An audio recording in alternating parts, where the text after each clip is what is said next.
L'économie israélienne a accueilli cette vague, 6e, 7e, je ne sais pas, de Covid, et l'a accueilli dans une situation économique très bonne. On n'est pas encore vraiment revenu, point de vue du chômage, à la situation ante-Covid, mais par contre, on a des niveaux historiques concernant, par exemple, le nombre de demandes d'emploi, d'offres d'emploi qui n'ont pas de réponse.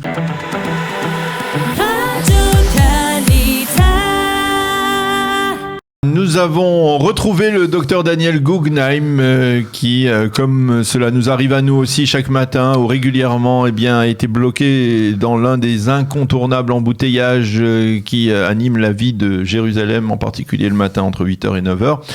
Daniel, bonjour, Boker Tov. Bonjour. Merci d'avoir réussi à braver le froid, la circulation et d'être arrivé ici dans notre studio ce matin. On va parler avec vous, on va survoler avec vous peut-être un petit peu plus rapidement qu'on le fait d'habitude la presse économique de la semaine, et on va commencer justement par les répercussions de la vague d'Omicron dont on a parlé sur le plan sanitaire et dont on va parler maintenant sur le plan économique. Oui, je voudrais dire que l'économie israélienne a accueilli cette vague 6e, 7e, je ne sais pas, de Covid et la 5e. Voilà. Il y en a qui parlent de 6e déjà. Ouais. Et l'a accueilli dans une situation économique très bonne. Comme nous le disons, nous apportons souvent des chiffres à ce sujet. Il y a eu cette semaine, par exemple, des chiffres de l'Institut statistique d'Israël sur le chômage. On n'est pas encore vraiment revenu, point de vue du chômage, à la situation ante-Covid, mais par contre, on a des niveaux historiques concernant, par exemple, le nombre de demandes d'offres d'emploi qui n'ont pas de réponse.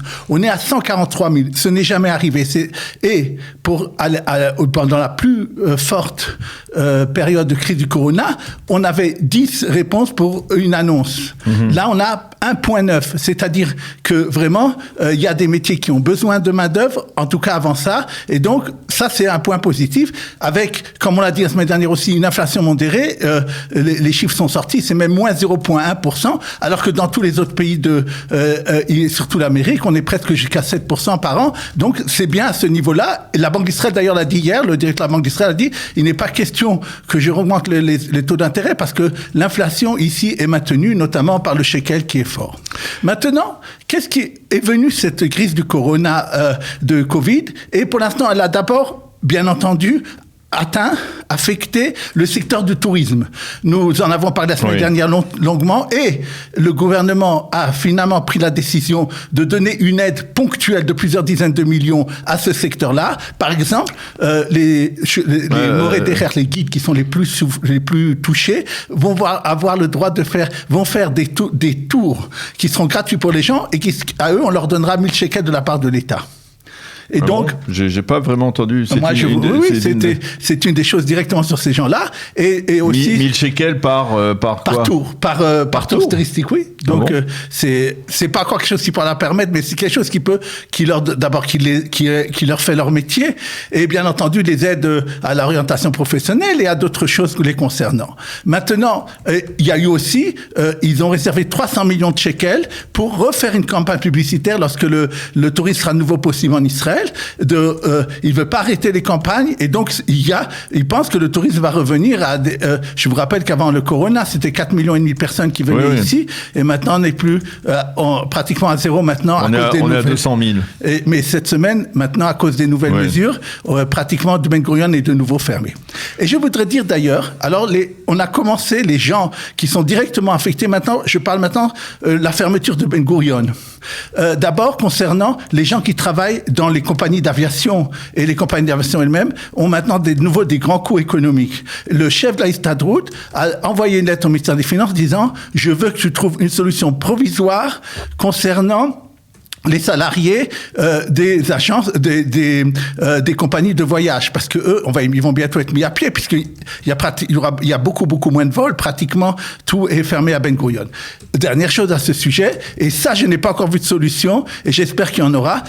J'ai eu la téléphone hier d'un Olé Hadash, dont le travail est à l'étranger. Beaucoup de gens, vous savez, sont en Israël, habitent, mais pour pouvoir, comme ils n'ont pas terminé leur carrière professionnelle avant de venir, ils ont laissé, là c'était en Belgique, ils ont laissé là-bas leur travail de pouvoir vendre ou des choses comme ça. Et souvent les Olim ont besoin de partir plusieurs jours et de revenir, etc. Maintenant, c'est impossible. Et c'est pas parce qu'il le veut pas, c'est parce qu'on lui interdit de le faire.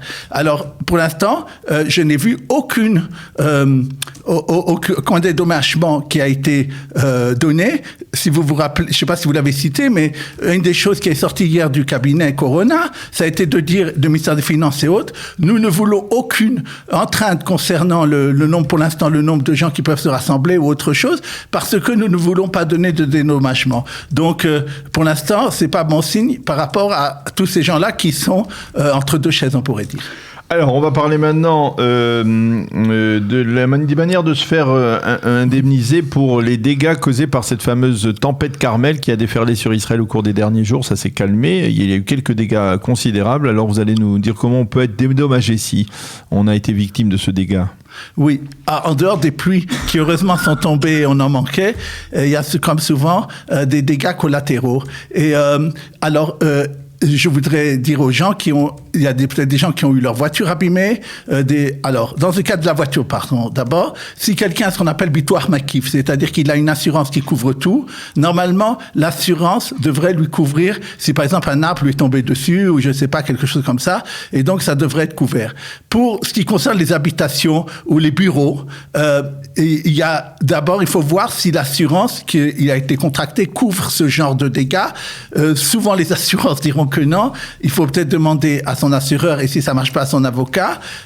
Si jamais ça ne marche pas du côté de l'assurance, et dans le cas de la voiture d'ailleurs, au cas où la personne n'aurait pas été assurée, ou au cas de n'importe quoi, il faut vérifier si le dégât qui est arrivé n'est pas arrivé par négligence, par exemple de la ville, ou d'une personne à qui appartenait cette chose-là. Si par exemple la ville n'avait pas bien fait concernant l'arbre, et savait que ça pouvait arriver l'hiver, et ne s'est pas bien comporté, dans ce cas-là, il est très possible ou quelqu'un qui est tombé dans un trottoir, dans tous ces cas, et que la ville n'a pas fait en sorte que lorsqu'il y a de la pluie, on peut éviter de tomber. Dans ce cas-là, s'il y a une négligence de la ville ou d'autres personnes qui seraient responsables de cette négligence, il est possible d'attaquer la ville ou les autres choses. Donc, il faut savoir qu'il y aura une possibilité de se faire indemniser.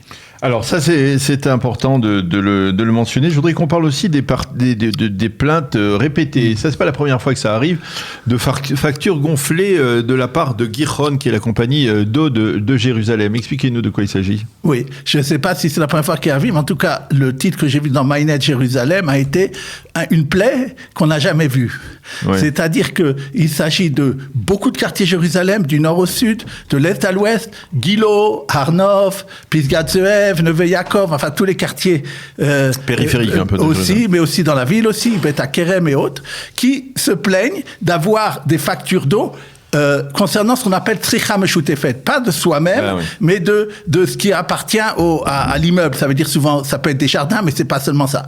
Ouais. Et alors il y a le même problème aussi dans mon quartier. Oui. Voilà. Alors, c'est des dizaines et dizaines. La société Agiron a dit qu'elle n'a eu que 270 plaintes, vu que vous aussi, et moi je connais moi-même particulièrement dans notre immeuble, il y en a beaucoup. À mon avis, ça dépasse les 270 dont il parle. Il y a eu même des gens du conseil municipal, pour pas le nommer Harry King, qui sont intervenus auprès de la société Agiron pour dire il y a quelque chose qui est anormal.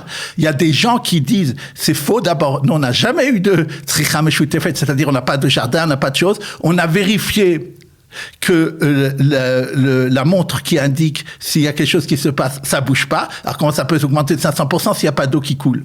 Alors ils disent c'est peut-être votre compteur d'eau qui est pas bon, les gens le changent et ça ne marche pas. Oui. Alors d'abord il y aura deux choses qui vont être faites. D'abord il va y avoir une vérification si c'est pas dû aux travaux faits dans la ville. Les encombrements, vous les voyez, mais vous avez sûrement remarqué que Jérusalem est en perpétuel travaux, où que ce soit.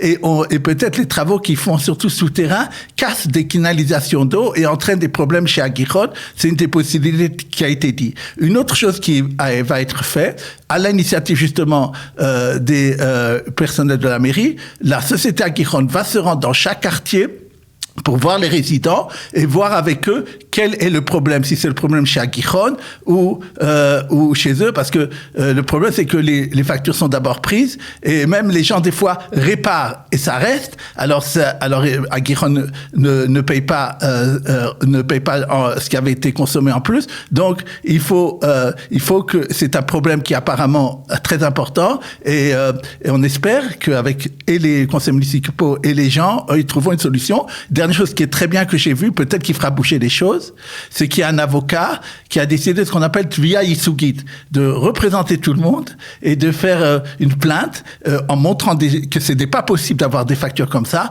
Généralement, ces plaintes sont acceptées par le système judiciaire, et peut-être ça fera bouger Agiron, parce que c'est à ce moment-là, c'est des millions de shekels ou autres qu'elle devra payer à cause de cette négligence. Alors, dernier sujet qu'on va aborder, c'est le sujet de la diminution des frais de gestion pour les retraites, sur les retraites qui vont, enfin, ils vont baisser, ces frais de gestion vont baisser de 40%. C'est intéressant, ça. Oui. Il y a eu un effort très important ces dernières années de la part du ministère des Finances et de la Reshut Shuk Ahon, l'autorité qui est chargée de surveiller les retraites, de faire baisser les frais de gestion pour ceux qui cotisent pendant leur travail. Et effectivement, il y a même des compagnies qui proposent de l'ordre des frais de gestion de 0,1% sur la somme qui est versée, et donc ça peut être très très intéressant. Donc ça a été réussi à ce niveau-là. Par contre, il y avait une population qui n'avait pas été touchée, on pourrait dire, par ces nouvelles mesures. Ce sont ceux qui sont déjà à la retraite. Et dans ces cas-là, ils devaient payer chaque mois 0,5% sur la valeur de la somme qui avait été par eux pendant toute leur vie de travail mise sur leur compte de retraite. Et ça représente beaucoup d'argent. Hier, le ministère des Finances a envoyé à la commission des finances, à la Knesset, un changement de la loi interdisant qu'on dépasse pour tous ceux qui sont déjà retraités 0,3%. Donc, au lieu de 0,5% que les gens paieront, ils ne paieront au maximum 0,3%. Ce qui est important, ça peut faire gagner pour des retraités des centaines de shekels, voire des milliers de shekels par an. Et donc, c'est important que ça ait été fait. Dernier sujet à celui-là, parce que la semaine dernière, j'ai une réunion de travail avec un assureur. Je voudrais dire à tout le monde que on propose souvent aux gens qui en vont travailler, soit de faire ce qu'on appelle un Keren Petsia, soit de faire Bitoire Menalim, parce que c'est un beau nom. Sachez que le Bitoire Menalim, c'est très bien pour les assureurs, mais c'est très mauvais pour ceux qui le font. Tous les gens qui sont honnêtes et qui n'ont pas de conflit d'intérêt envoient les employés ou les salariés ou autres qui veulent faire sur ce qu'on appelle un Keren Petsia et pas sur un Bitoire Menalim. Eh bien, merci beaucoup, Dr Daniel Guggenheim. Il est 9h très exactement. Merci d'être venu finalement envers et contre tout, d'avoir bravé les intempéries et les embouteillages pour nous livrer donc ce survol de la presse économique de ce matin.